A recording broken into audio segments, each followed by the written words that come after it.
Okay, y'all, so I gotta replace my closure.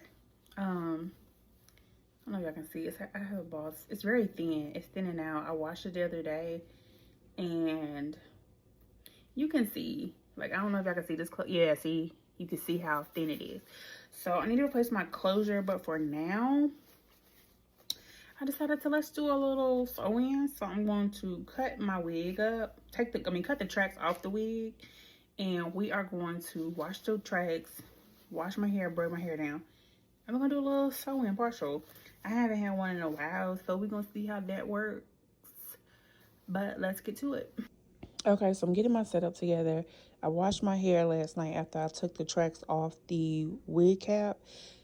I'm about to get my dome together to get my needles. And yeah, we're gonna get this head going.